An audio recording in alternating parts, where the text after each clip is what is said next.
Hi, so today we are doing something that I've been wanting to do for a very long time, but haven't done for a few reasons. Today we are going to walk through how I make my work, specifically my childhood work, what goes into it, basically the entire process from start to finish. And in doing so, we are going to recreate the first ever red painting that I ever made. I'm going to do it a little bit smaller, so that was, I believe, 16 by 20. This one's going to be just a little 8 by 10, and we can compare and contrast how my old painting looked versus how my new painting looks. To get into like the disclaimers and like why I haven't done this before, I haven't done it before for a couple reasons. So one of which is my process is so personal. So these paintings are so personal to me. They are so deeply like, they're about my trauma. They're very me, and in a way that just didn't feel, I didn't feel comfortable sharing that process because it was so deeply personal.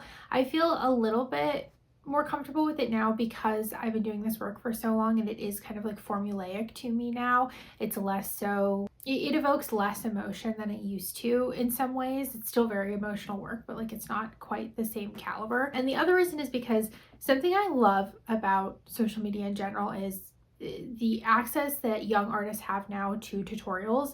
I think that's amazing. I think it's incredible the amount of access that people have now to free education, art education. I think that's great. This is not a tutorial. So I want to be really clear with that. This is my little disclaimer. This video is not me showing you how to make my work so that you can go off and do it yourself, with the disclaimer of, if you are learning, if this is something you're doing for school, if this is something you're doing just for your personal life, like if you're just making this to put in your sketchbook and you're not going to be sharing it anywhere, please feel free to copy my work. That is like totally a go, do it. But this is not because I want people to now feel free to take my process and run with it and use it in, their own work. That is to say that I want you to take parts of my process. I think it is great to be inspired by other artists and to use bits and pieces of a bunch of different artists' work in order to inspire your own work. I definitely do that myself. Like, a lot of my stuff is not completely just from my own brain. Much of it is from other artists. But the whole, I have seen, and I've talked about this on other bits of social media, the whole taking of my exact process, exactly what I do, and just completely recreating it with your own childhood photos and then posting it, selling it. I've seen people doing gallery showings with this work. Like that's where it crosses a line into theft and copying and plagiarism and all that. So this is not a tutorial on how to use my work to make your own work to then sell, show, share. That's not what this is. This is purely for the people who want to know how I make my work, want to know my process, want to see a deeper look into exactly how I do what I do, why I do what I do, who maybe do want to recreate it, but for their own personal reasons and not to, profit off of it in some way.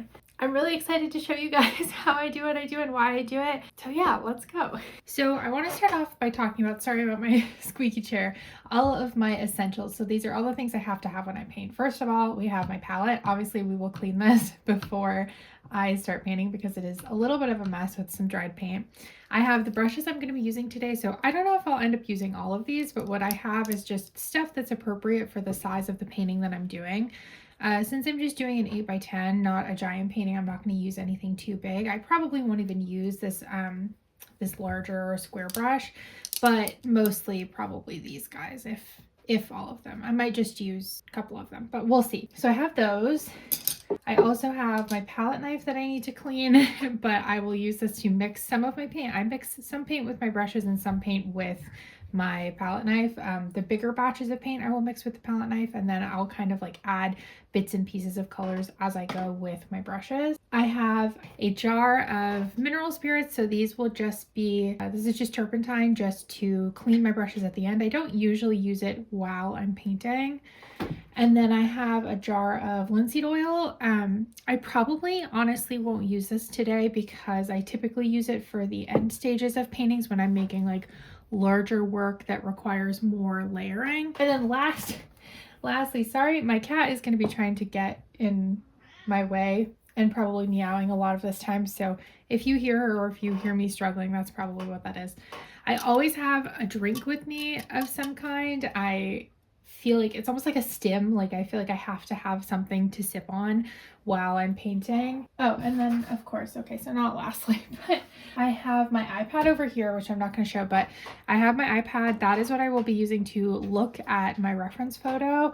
I like using my iPad versus like a phone because it is a little bit bigger. I can see things a little bit easier, zoom into details easier, but a laptop is like too big and too clunky. So the iPad is like the perfect little in the middle tool for that. And then in order to transfer my drawing, so I will show myself doing this, but in order to transfer the drawing, so I have a printed out photo of, this is the reference photo for what I'm going to do.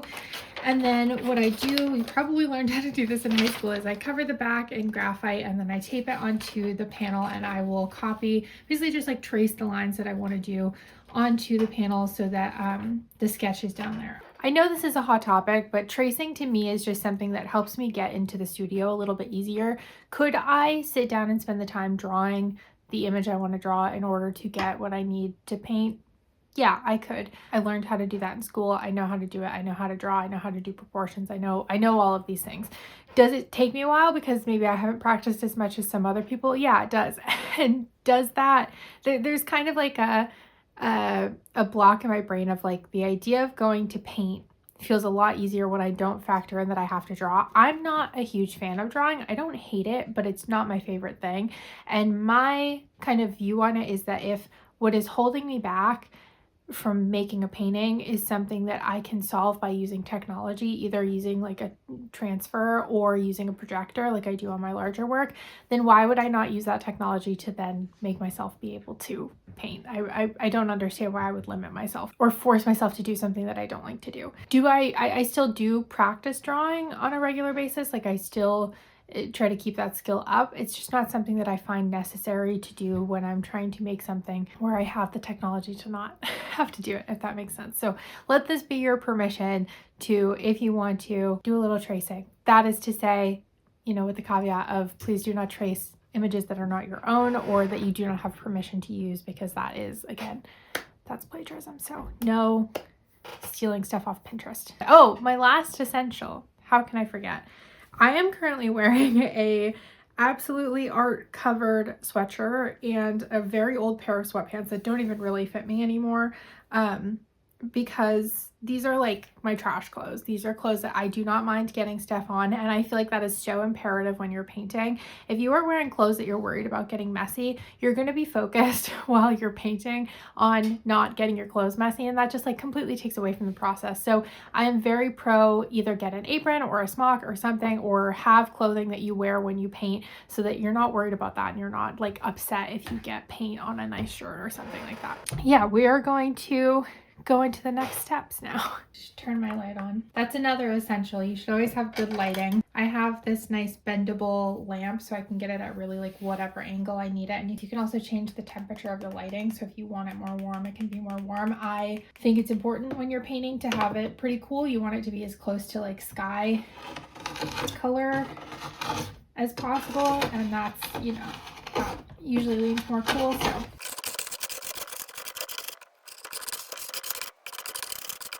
all right, time to open this drink. Let's walk through my palette. I don't know if I'm going to be using all of these colors, but I like to have them all available to me while I paint, just because I might. These are the ones that I typically use, and this is what I usually almost always have on my palette, especially if I'm painting some kind of portrait. I have titanium white, Naples yellow, this pink is called, I think, radiant magenta, India yellow, cadmium red, cadmium orange. I've been switching between what I use for my magenta. This is quinacridone magenta. And then for blue, I run out of it quick because it is like my top used color. Prussian blue, that is my favorite blue. It stinks. Can't tell you why, but it does not smell very good, but it is by far my favorite blue. It's just very deep and I think makes like the best purples. The second I use it, I always get it all over myself. So be forewarned. Again, with you need to have messy clothes. But that's what I usually have on my palette. I also use, especially when I'm starting something off, I always use Galkit gel. So Galkit gel helps with texture, so you're not just painting with like thick oil paint. It also helps with dry time. So that basically means that like if I started this painting today and I wanted to work on it again in a couple of days, it would be dry by then instead of still being kind of tacky. I love using Galka gel for that reason because oil paint does dry extremely slow. I love the slow drying nature of oil paint. I really don't like painting with acrylics. It is just not my favorite. I hate how fast they dry, but there is sometimes you need that like happy medium of like it dries a little bit quicker. You can work on it in a couple of days, but like, you know, it's not drying while you're painting. It's still very much so wet while you're painting, which is good. So I'll start off using some Galka gel as I move on in layers. So if I decide to go back over this painting, I'm going to try to do it in like more of a one shot, or at least get it going pretty far today. I start out with the Galka gel and then I'll transition into using more linseed oil, which is more slow drying. You always want to do fat over lean. If you don't know what that is, I really recommend Googling it before you start using any mediums while you paint. Okay, so let's get this transferred to the panel. It's just this wooden panel. I love using wood. I prefer using wood over canvas. I think it's just a lot easier. It's easier to store. It's easier to work with. I like the smooth surface, you know, just there's quite a few reasons why I like it. We're going to start off by covering the back of the image in graphite. So I just have this stick of graphite here.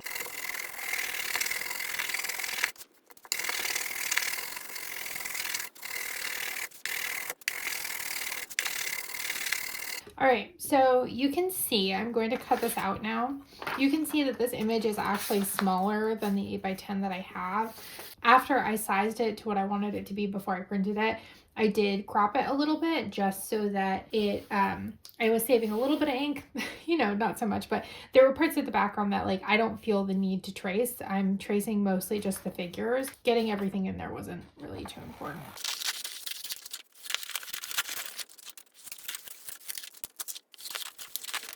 So now I'm just going to figure out how I want it on here.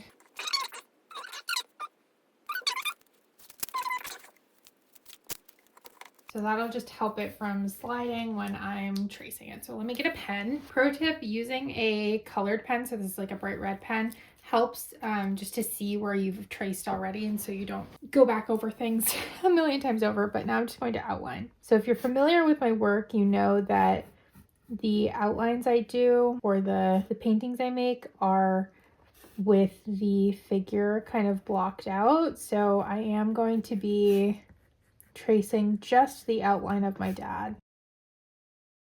And then where we get into more detail work will be within the child figure. But also this is just a little once over just for us to have the basic measurements, just so I don't have to go and figure this out myself. So you can see here, you can see the graphite is getting transferred to the panel.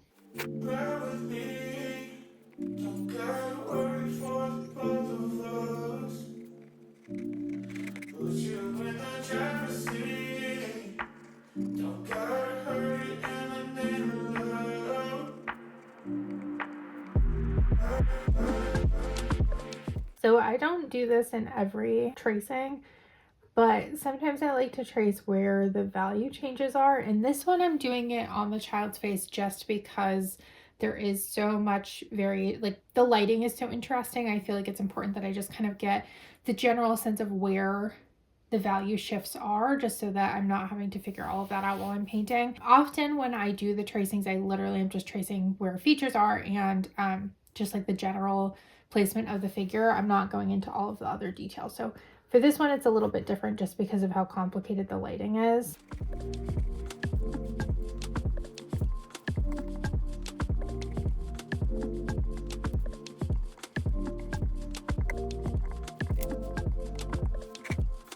Okay, so let's see how this turned out. Okay, so you can see here now I've got all of the lines done. I have the general idea of where everything is, and that'll just make painting a lot easier. So what I'm going to do now is I'm going to spray this with a workable fixative, and then I'm going to come back once that's dry and we can start painting. Okay, so in the interest in keeping myself sane and not painting in silence, I will be listening to music while I paint, which means you guys are going to be watching a time lapse.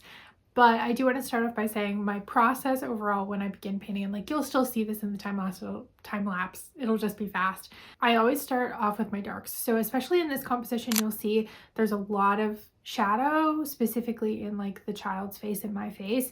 And I've always found that establishing those darks first helps me to really see things start to pop quickly, and that is like more satisfying for my brain, and just, I don't know, overall I think it works better for how I want to paint. It's also kind of how I was taught in college how to paint. So we were taught to start with your darkest darks, go to your lightest lights, and then your warmest warms, your coolest cools. So it was kind of this formula. I don't do that still. I start with my darks and then I kind of work my way up.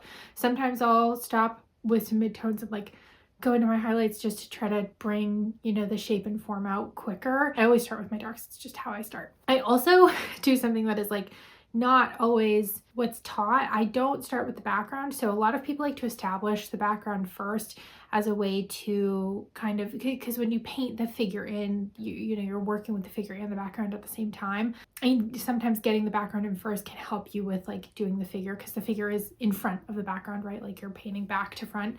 I don't do that mostly because I have issues with like motivation and satisfaction in painting if I'm not getting the parts that I think are the hardest done first. So it's kind of like just getting the icky part out of the way before I move into the stuff that's a little bit easier. It does form a challenge when it comes to painting the background, and at the end sometimes I run into issues with that, but this is my first layer of the painting. I'm going to go over things again so I can fix whatever gets a little messy or muddy or whatever. So I'm going to start with the child figure.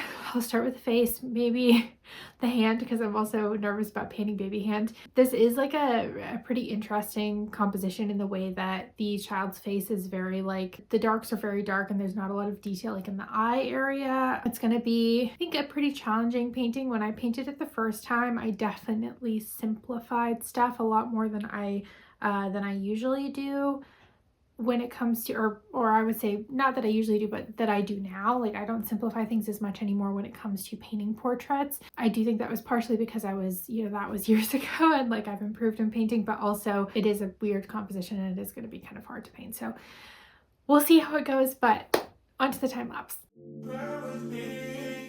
Don't gotta worry for the both of us.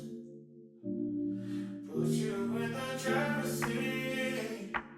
Don't gotta hurry and I need love.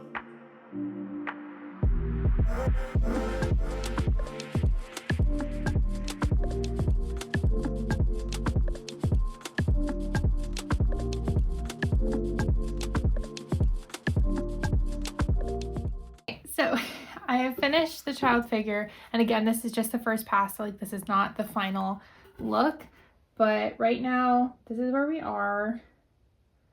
So basically I've gone, oh my god, there's a cat here, come on. So I've just gone over the figure once, established all of the values mostly, and definitely will be going back in to modify some of the colors once I have the whole thing filled. Something that's difficult about working on the red background is that it's hard to do temperature when you're working on something like so bright and so warm. So sometimes mixing skin tones particularly is just like really difficult because like if I'm trying to do something like, for instance, like the cheeks are really pink, trying to make that actually look the way that I want it to when I'm painting against this red background is really hard because it doesn't look as pink as I want it to, because against the red background it isn't as pink as it wants to, as I want it to be.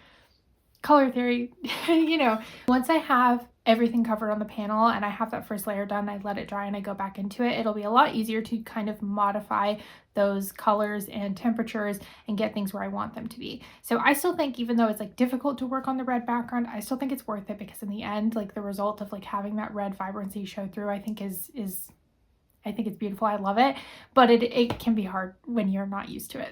I've done it so many times at this point that I kind of like know how to adjust myself in the beginning stages and kind of know that like, oh, this looks weird right now, but it won't once I get everything else in. But if you're new to working on very like bright saturated backgrounds, that can be really discouraging. So just keep that in mind. If you're doing this for the first time, it's hard and it takes some practice for sure.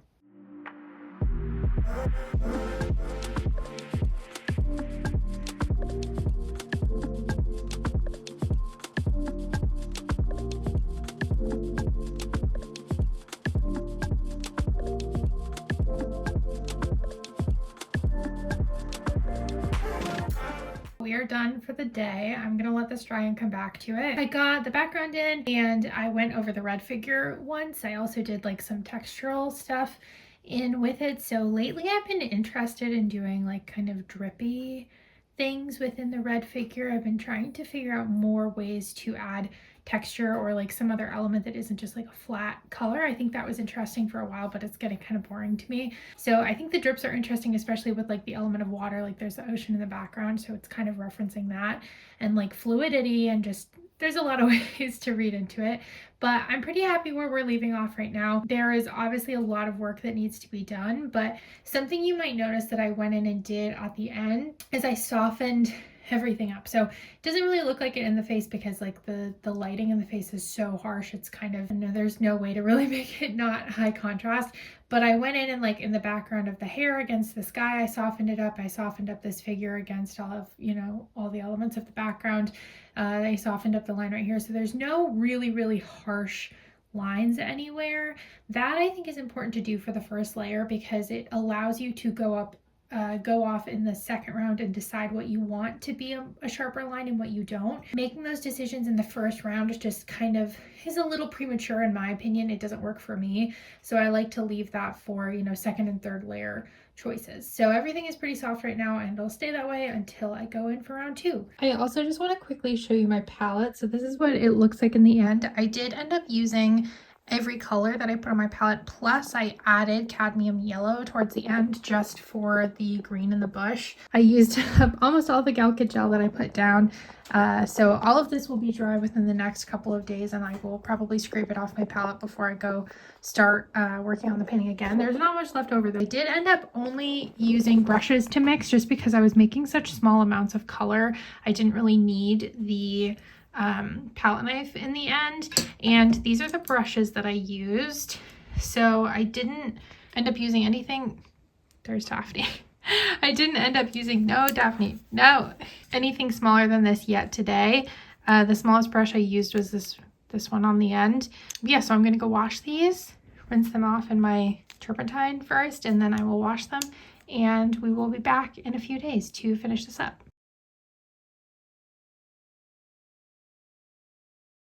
Okay, so I'm back. It's been a minute. It's been probably like 2 weeks. I traveled for a few days and then I immediately got sick when I got home. So it's been a minute, which is good. I think it's good to let painting sit for a while. It's good to let things kind of marinate and come at it with fresh eyes. I haven't taken a really good look at the painting for probably at least like a week now. I have like looked at pictures of it and stuff because sometimes like, I don't know, I get excited about what I'm doing, and I like to look at the pictures I've taken in my phone and kind of like review it.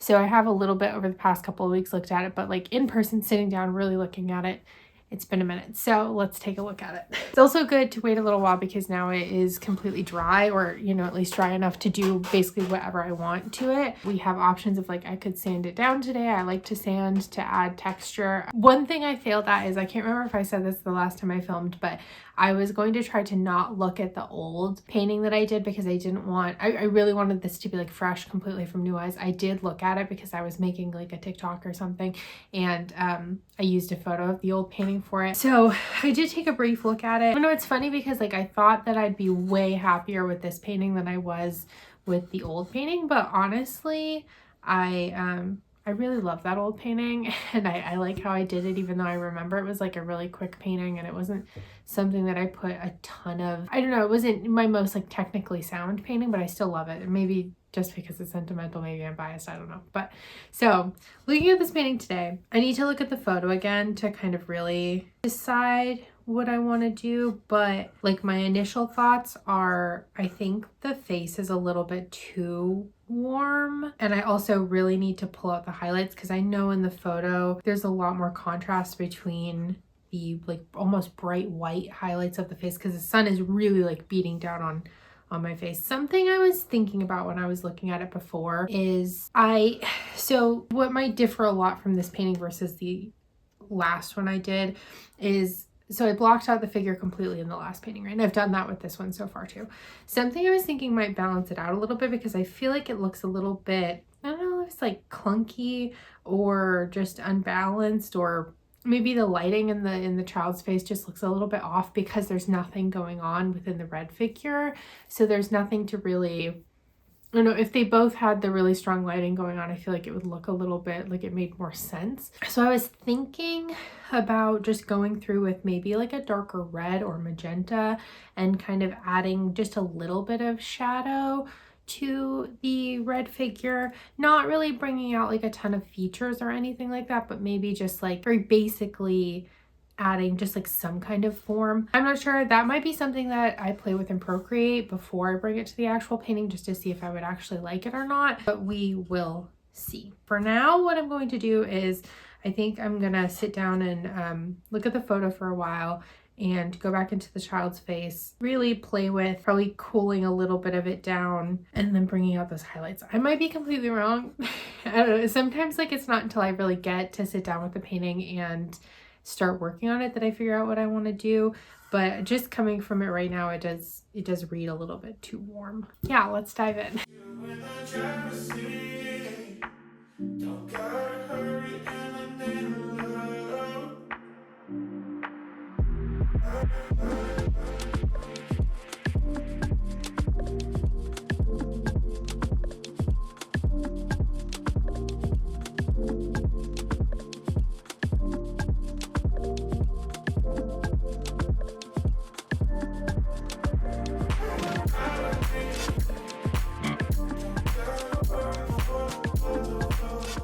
Okay, so we've done some stuff. Here's where we're at. What I decided to do was, so I cooled down the face like I said I was going to do. I didn't like cool it down, I wouldn't say like too drastically. It's still like definitely warmer. I mean, like this is, we're trying to convey like a summer day in the sun, like, you know, we still want that vibe, but I did cool it down a little bit. I did brighten up the highlights a lot. There was like a scary moment. Sorry, the time lapse is like a little bit blurry. I'll be more careful with that in the future, but where I was putting down the bright highlights and it looked like a little too crazy for a minute. Thankfully, I was able to like calm that down by blurring out the edges and just softening it a little bit, made it look a little bit less harsh and like high contrast. I did decide, kind of a risky move, without doing it in Procreate first, to go ahead and sketch out the shadow in the father's face. I like how it looks right now. I definitely think next step in this painting will be to let it completely dry. So that's going to take a few, or dry enough. So that's going to take a few days before it's dried to the touch.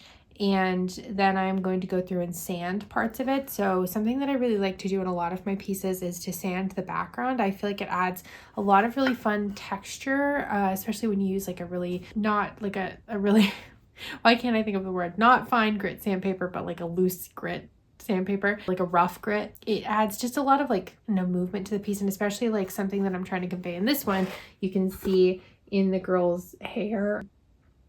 It's kind of like a windy day, so I think adding those lines, those like textural lines in the background, will help provide that feeling a little bit more. I also think I'll probably go down and sand Dad's face a little bit. I want it to be, I didn't go as dark as it is in the photo. In the photo, the shadows on his face are almost black, very similar to like what I did with the eyes in the child's face, but I didn't want to go that dark because I didn't want it to be that eye-catching or high contrast. I still want him to be like vague and mysterious looking. Yeah, but I'm happy with it so far. I think I'll go and kind of blur him up a little bit with the sandpaper at some point, but we've got to let this dry. So I'll probably see you guys in like 2 to 3 days. Yeah, I'm pretty happy with it, so let's see where we end up next time.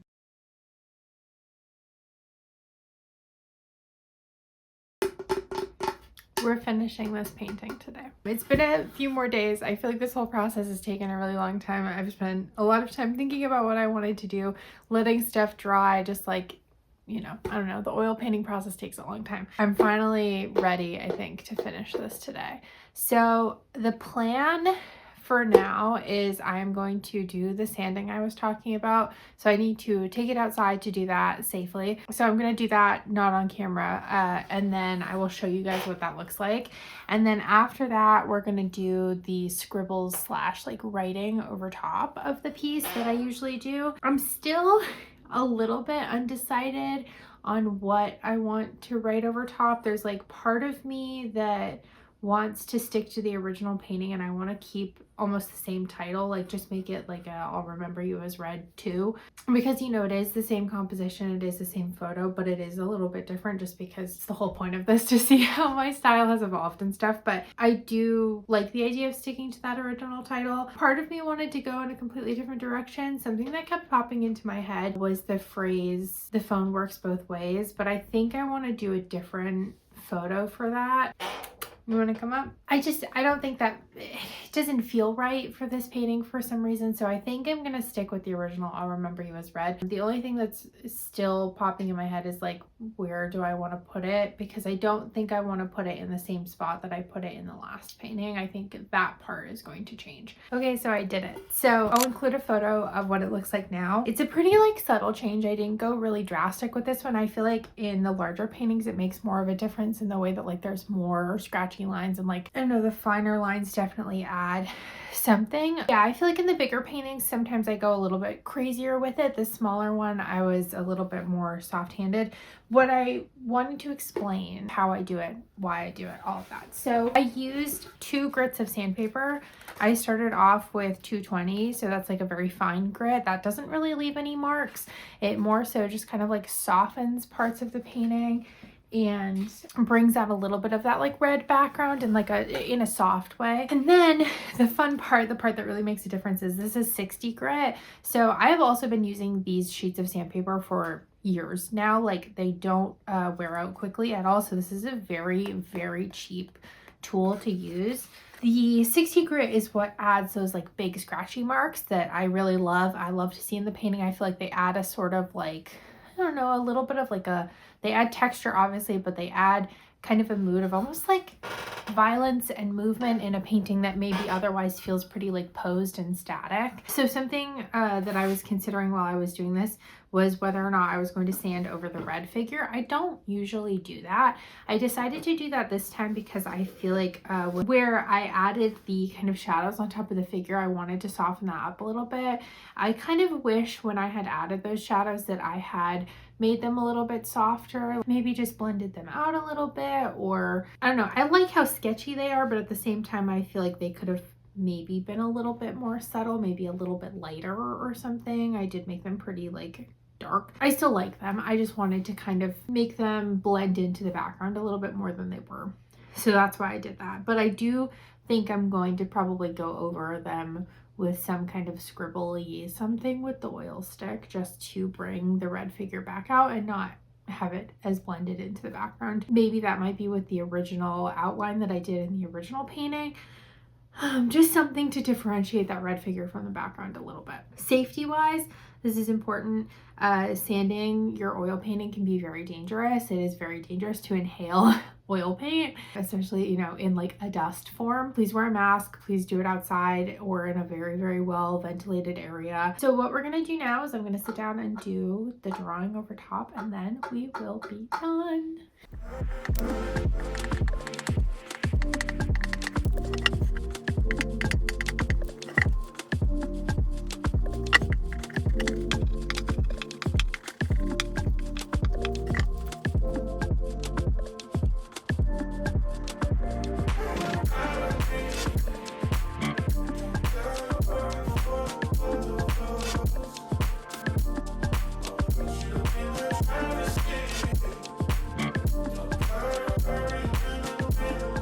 We did it.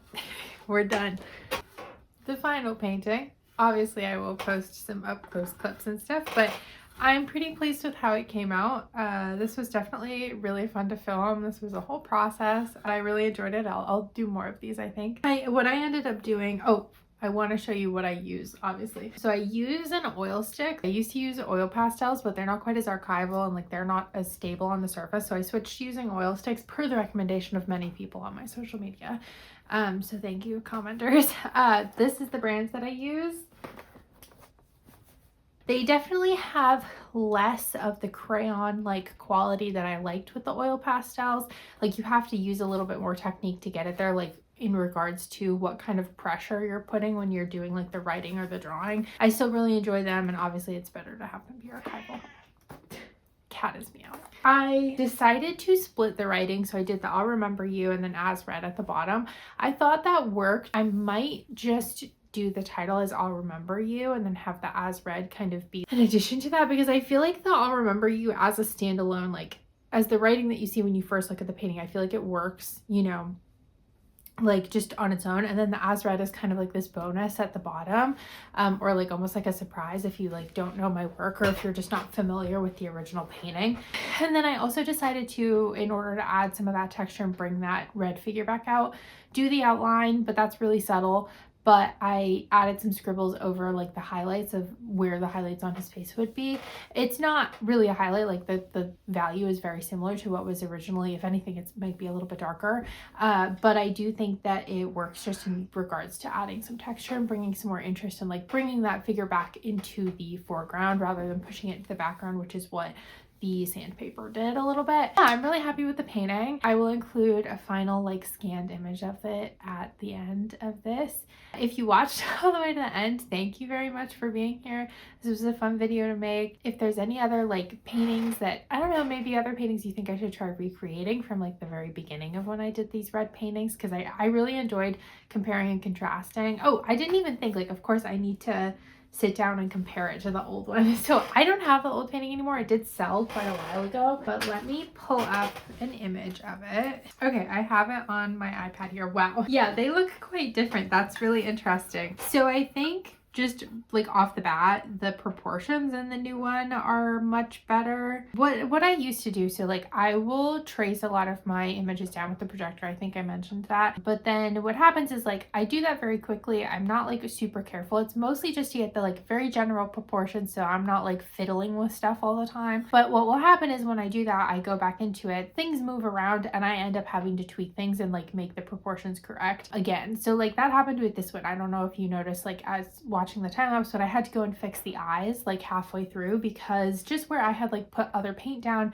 they had like moved a little bit and it wasn't right, and I had to go back and look at the original photo and just like make sure that it was correct. So I think what happened is like in the original painting, I don't think I did that. So I think the same thing probably happened and I just didn't fix it. So the eyes look a lot more, I don't know, maybe hooded is the right word. I don't know. Same with the lips. Like the lips are like a little bit funny, but again, I did see this as more of a sketch. I do really enjoy in the new one the colors I used in the face. I think I stuck really hard to the cools. I do think it's funny, like I mixed almost the exact same purple in parts of the face, and again, that was like very unintentional, but I do think that's funny. So I also enjoy the hair in the new one a little bit more. You know, I like the movement in the old one, but I think the hair in the new one just feels a little bit more like windblown, if that makes sense. I think overall, I definitely prefer the new painting, but I'm curious to see what other people think. The only thing I'm not sure I prefer about the new painting completely is the writing over top. I think I prefer the new painting. I'm very curious to hear what other people think if you have an opinion. So yeah, again, I will put the final scanned image at the end of this video. Prints are going to be available. If you stuck all the way to the end, you can see this painting in person at my solo exhibition, which is happening this May at the New Hampshire Art Association of Portsmouth, New Hampshire. I'm very excited. It's the entire month of May. For the most part, the opening is on the 1st of May. I'm very excited for it. I will be there for the entire opening. We're also thinking about doing potentially like a closing or something like that, reception. So there might be another chance for you to hang out with me and like ask me about my work, or just like, you know, meet me, say hi. I would love, love, love, love, love to meet more people and see people in person. It's always like the biggest joy of my art career to be able to meet people in person and like get their feedback and opinions and see their emotions and all of that in person. Like it's just it's really meaningful, and it hits home, and it's definitely the best part about making art and showing art. So please, if you're in the area and you would like to come, would love to see you. I'll put more info about that at the end of this video as well. So yeah, so thank you for being here, and I hope you enjoyed the video.